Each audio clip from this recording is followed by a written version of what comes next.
শখের জিনিস বিক্রি করা যে কত কষ্টদায়ক, যে বিক্রি করে শুধু সেই বোঝে।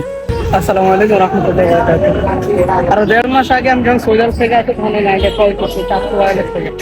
আর এখন এই গাড়িটা দেওয়ার সময় হচ্ছে তো খুব আফসোস কাটতেছে গাড়ি যখন মানে ফিরে যেতে যাবো আর কি, মানে কষ্টের দুঃখটা সাইডে দিতে চাইছি।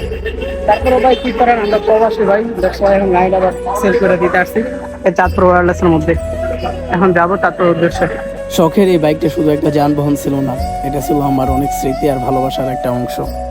জীবনের কিছু জিনিস থাকে যেগুলো শুধু জিনিস না, একটা অনুভূতি, একটা ভালোবাসা। আমার এই বাইকটা ঠিক তেমনই ছিল। প্রথম দিন যখন কিনছিলাম মনে হচ্ছিল যেন নিজের একটা স্বপ্ন পূরণ হয়েছে। এই বাইক নিয়ে কত জায়গায় গেছিলাম, কত ঘোরাঘুরি করছিলাম, কত সময় কাটাইছি, সব কিছু যেন আজও মনে পড়ে। কিন্তু জীবন সবসময় নিজের ইচ্ছা মতো চলে না, কখনো কখনো বাস্তবতার জন্য নিজের সবচেয়ে প্রিয় জিনিসটাকেও ছেড়ে দিতে হয়। আজ আমি চাঁদপুরের পথের আমার শখের বাইকটা বিক্রি করতে যাচ্ছি। কিছু শখ, ভালোবাসা সারা জীবন হৃদয় থেকে যায়। শখের জিনিস বিক্রি করা যে কত কষ্টদায়ক, যে বিক্রি করে শুধু সেই বোঝে। বাইকটা বিক্রি করে যখন টাকাটা হাতে নিলাম তখন বুঝলাম কিছু জিনিসের দাম টাকা দিয়ে মাপা যায় না। হাতে টাকা ছিল কিন্তু মনে হচ্ছিল যেন নিজের অনেক প্রিয় একটা অংশ হারিয়ে ফেললাম।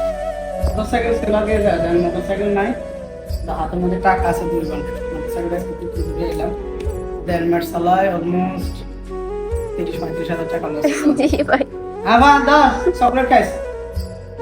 মোটরসাইকেল লাগে তো কষ্ট হয়, কিন্তু এমন ভাই পরিস্থিতির শিকার বিদেশ যাবো এই কারণে মোটরসাইকেলটা বিক্রি করলাম, নাহলে মোটরসাইকেল বিক্রি করতাম না। ঠিক আছে, লস হয়েছে আমার, ভালো অ্যামাউন্টের টাকা লস হয়ে গেছে।